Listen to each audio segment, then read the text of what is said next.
purpose is to undermine the integrity of that person in a way that surreptitiously derails their effectiveness for whatever agenda that they're conducting, which runs contrary to that of the party interested in debilitating him in that fashion, so that there's plausible deniability for them and a maximum cover-up of what they've done, while there's the maximum credible accusation against the targeted individual or group. It's just nothing other than scapegoating made exponentially more efficient. Every other type of criminal action that can be entertained or imagined and could take place in society, either in an ad hoc or in an organized fashion, can all be augmented or manipulated efficiently by this mechanism. And so if those who were already well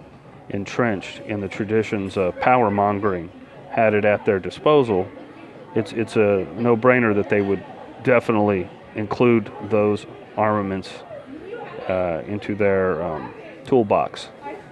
So that's what's going on. That's the best explanation I've found for these types of corrosion tactics, which have been long known to be utilized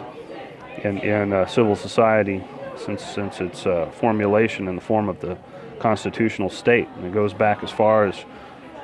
Greek democracy and long before that. Manipulations of political actors by interests who wish to either entrench, replace, supplant, neutralize, or otherwise influence the culture or people in the culture, such as the dominant religion in a state, have been known to be doing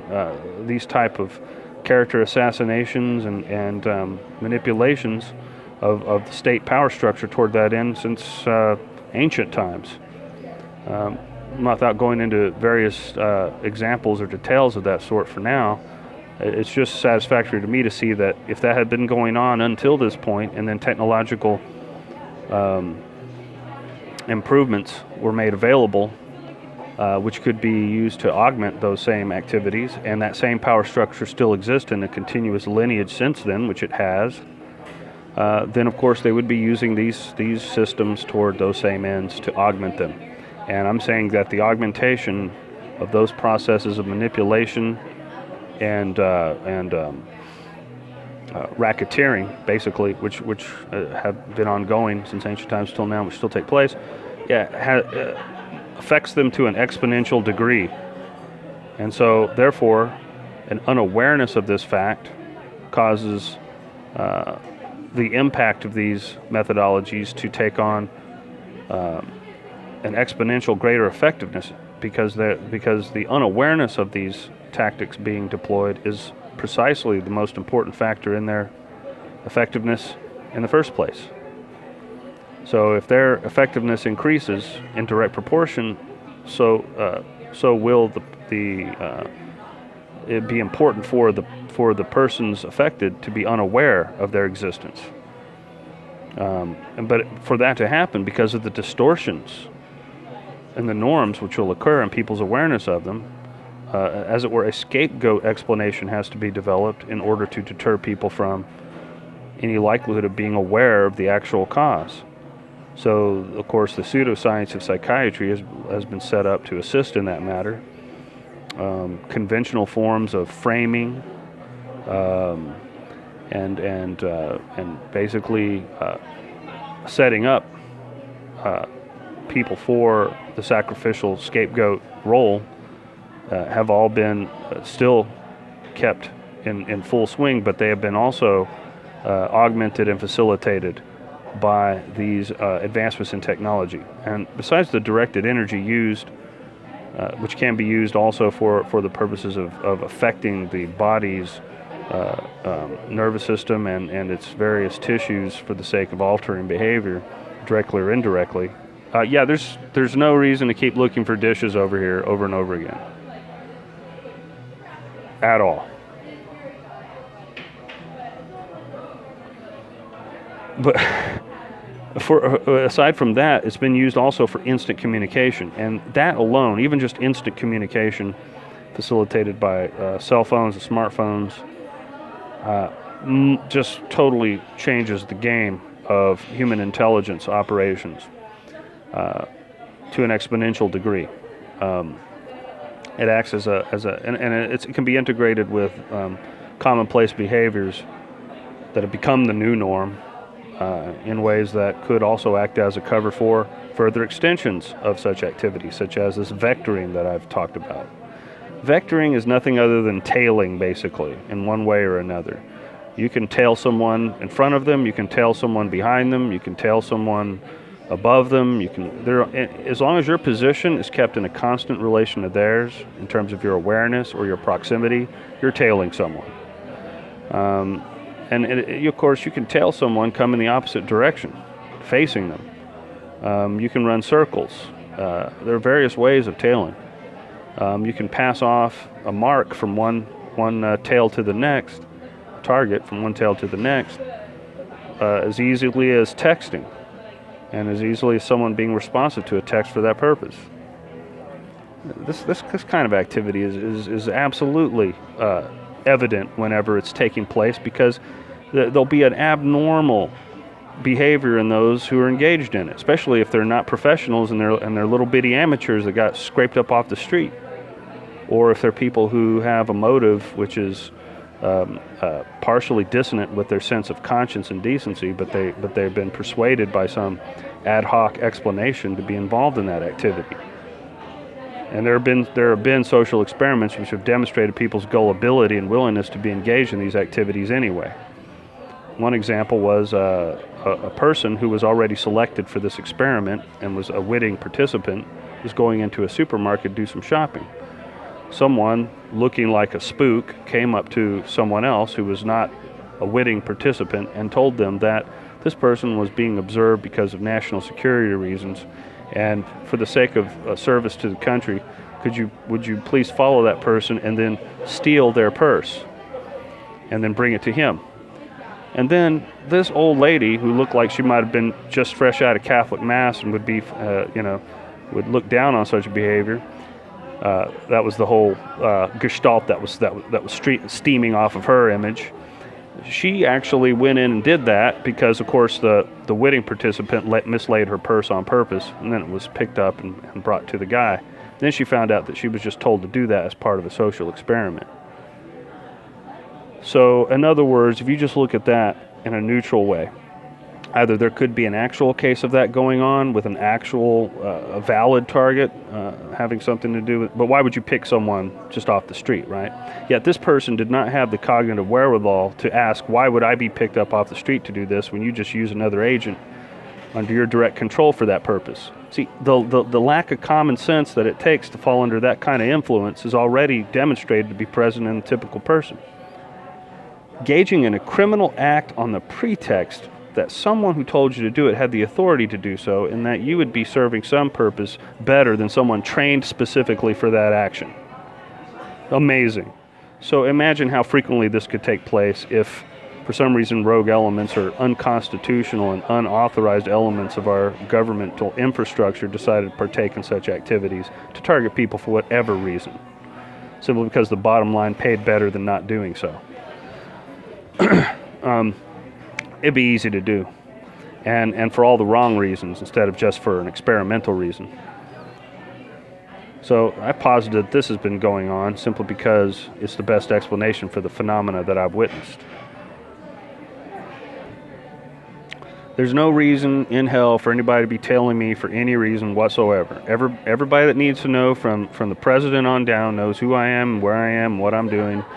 And they know what I'm up to and what I'm not up to, and there's no reason to continue following up on the matter. I'm a known quantity, period. I've stated everything I'm about and everything that I do and all the reasons, or if I haven't stated it, I've led on to it, to the public. It's not my fault if any kind of system of manipulation has used covert means to shield the public from that information, or to twist that information compartmentally to agents working in any given agency, so that for some reason or another, people can be recruited either locally or from groups that are non-local to act like they're tailing me for some constructive, patriotic reason, which is utter bullshit. But yeah, let that be the case that were going on. The motive obviously would be a pretense if it were stated that way. No, the motive is actually on a need-to-know basis, and it's not considered by those who control these groups that their instruments necessarily need to know. It's important that operations can be conducted which give maximum utility to those who initiate and supervise them, and maximum plausible deniability for them, while minimizing the plausible deniability of those they would target. So that probable cause against them is always maximized, regardless whether or not there is justification. This is the objective of power. This is the objective of control, and it's always been the objective of those with power and who seek control. It's nothing new. Now that the means, the methodologies have all been enhanced, I say exponentially, their effects will become exponentially less explicable by conventional means, especially as long as these means that I've mentioned are kept hidden from the public. Therefore, there will be an information war to convince people that these things either don't exist, or they're manifestations of a delusion, or that they're simply something else that is innocuous or innocent, which it could be arguably not the case anyway, such as social experimentation or some type of reality TV show that sometimes intersects with daily course of public activities, so that someone might find themselves involved in it, and then of course we know how those things play out. Once the little gag is over, the people get wittingly involved in it, and then there's some kind of payoff or whatever. So aside from all those pseudo-believable scenarios, there's the far more likely explanation that those are covers, and the important thing is to assassinate the character of persons targeted, or eliminate them from the playing field of social action, so that some other agenda that's being put forward by these covertly operating power mongers can proceed with more efficiency. In other words, it is more likely the case in the average case where someone experiences these phenomena inimically and without any such actual turning up of a good reason for them to occur. Certainly not even those trendy and hip explanations which can be offered. It's more likely the case that it is for the precise reason that there is a malicious intent to derail, manipulate, distort, and in any other way control or neutralize a person from continuing whatever it is they're doing, which is not a happy part of the agenda of those doing so. All the mechanisms of racketeering which can be involved for far lesser reasons, just such as a local criminal organization that wants to keep their monopoly on the sale of something on the black market, and not allow a freelancer in on their territory, or not allow someone who is known or suspected to be a rat to continue getting away with their action. Those activities can be extended to be concerned to be related to any other concern, where something is meant to be kept under the strict control of one group, and including the information about the activities of that group. And since I have been busy explicating those methods and technologies which are crucial to the activity of a covert fifth column, which does exist, however decentralized, compartmentalized, and distributed,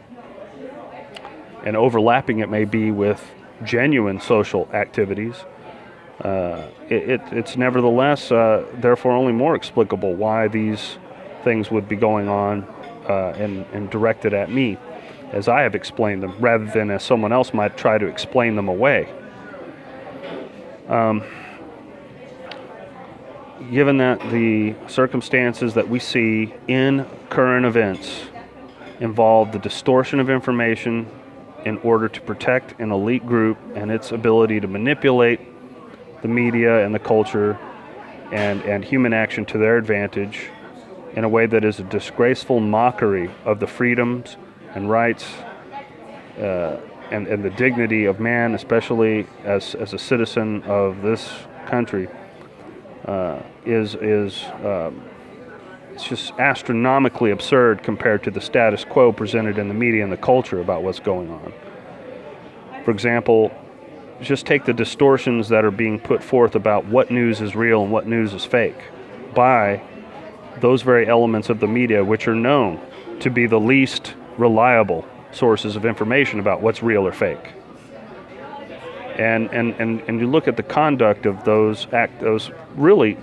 instances of covert fifth columnry, such as BLM, Black Lives Matter, and other groups who are operating under the funding of interested parties like George Soros, whose character and motives are easily demonstrated to be against the interests of our republic, are just, it's astounding that there's so much distortion that people are simply unaware of even the possibility of that being the case, and take for granted what the controlled mainstream media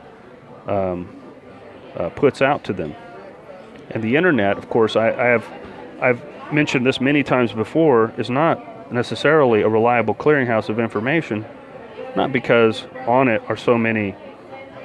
unreliable sources of information that are called alternative, but because, in fact, the mechanism that connects users of the internet to such information and any other information can all be covertly manipulated by those who truly control the information infrastructure of this country. And so covert internet topologies can reroute a user's connection with information on the internet in a way that will be undetectable to that user. In fact, it can reroute their ability to be connected with, of course, because every user isn't a possible target of another user for seeking information. And therefore that target can be removed from the view of other people's options or alternatives by what's called covert whitelisting. Whitelisting is inherently covert, but it's where a person who's using some supposedly two-way route of communication believes that their information is going out to other parties, but the fact is that information is being screened off by a third party, intercepted, and manipulated in some way that's not consistent with expectations. And of course, this could be done bilaterally so that, in effect, every single user and possible endpoint of a user's interest on the internet can be buffered and insulated from every other and filtered through a third-party system that regulates and reroutes the topologies of their interactions in ways that are considered favorable to some desired control of information flow. And of course, the information theorists and mathematicians and computer scientists working with them on this are despicable cowards and traitors to everything that the Enlightenment and the Renaissance stands for, and which enabled their existence in the first place. And so these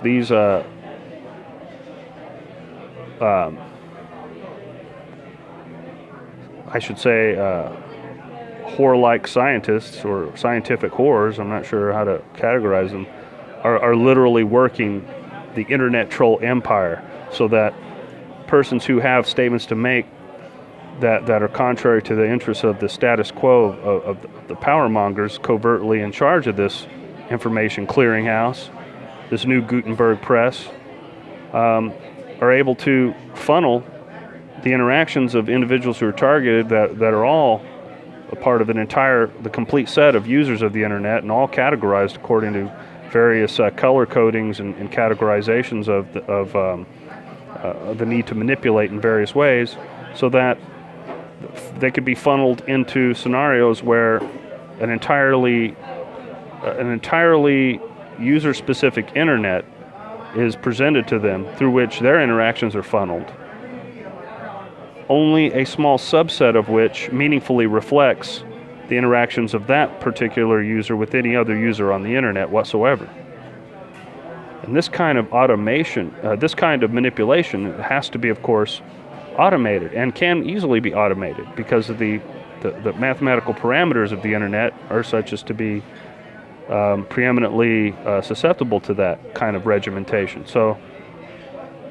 as its receptivity to feedback from users, as well as the protocols which could be set up if users become aware of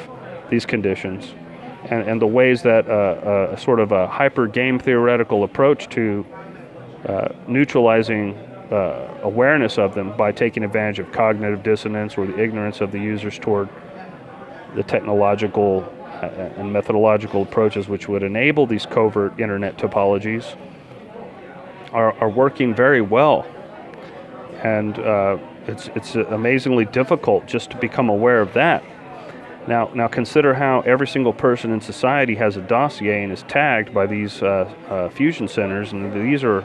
constantly wargaming every scenario imaginable. Every scenario imaginable that could occur, they are attempting to model in advance so that they can predict what the outcomes would be of their preference, and then how best to nudge or initiate sequences of events which might most favorably lead to those desired,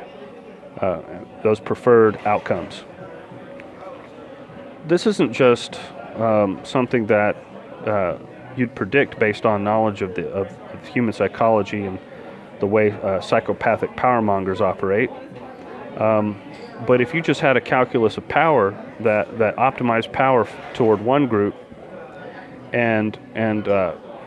monopolized it for them at the expense of all other groups, it would be exactly the procedure that would be used. And intelligent actors without moral scruples that would contradict those operations would be readily enlisted into those operations, and would probably be happy to accept that lifestyle as compensation for some other lacking that they feel in their selves or in their lives, for which the human social condition has seemed to be paralyzed in sustaining since ancient times. People's issues with their bodies, with their living conditions, with their expectations about what life's supposed to bring them, have been steadily modeled to be a deplorable tragedy, a train wreck in slow motion.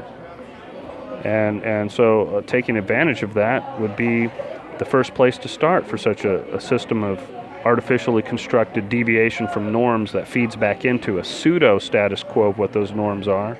in a way that gives constant artificial control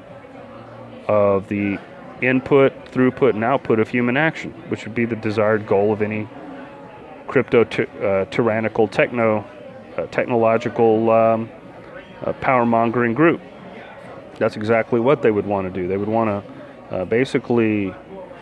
abscond the human condition from its moorings without it knowing so, and then manipulating it to become more of a commodity of their soul manipulation in the end, while through compartmentalization, distribution, and other forms of manipulation that delimit the information flow so that it's asymmetrically in favor of those in that unique power-mongering group, give maximum plausible deniability concerning the existence of these events. And of course, for that, they would have to dovetail in with the vicissitudes characteristic of human experience and capitalize on and manipulate that. For that, they have to maintain artificial scarcity, technology that would free up human energy so that we wouldn't have to be slaves to an electric bill, for example, or slaves to a counterfeit racketeering system of pseudo-economics, or slaves to a death industry which profits under the fronts of necessary wars and including wars on various non-existent crimes, i.e. consensual activities that are not crimes. All these types of rackets have to be maintained and will be maintained so that people have this continuous shift from a former context to a new one, yet there is under that, hidden from view, kept covert, a technological augmentation of those same systems, which distorts their impact and their ramifications exponentially. But there will be some intuition that things are not right, that things are different. But this will be lost from one generation to the next as the new conditions are phased in. And of course they will model this and try to maximize the plausible deniability the whole way, because for these parasitic would-be controllers, things are most efficient when they're undetected, the things they're up to. And they would rather inch their way toward victory than attempt to reach it in one fell swoop and certainly diminish their chances greatly. They would rather have a 90% chance of success step by step over a series of 1,000 steps than a 10% chance to do it in one step. Contrary to the way they train people to act with their own lives, with this YOLO philosophy of life, these are not risk takers in the sense that they propose people think is cool. These are calm, coherent, long-term strategists who are interested in the long con, the longest con you can imagine.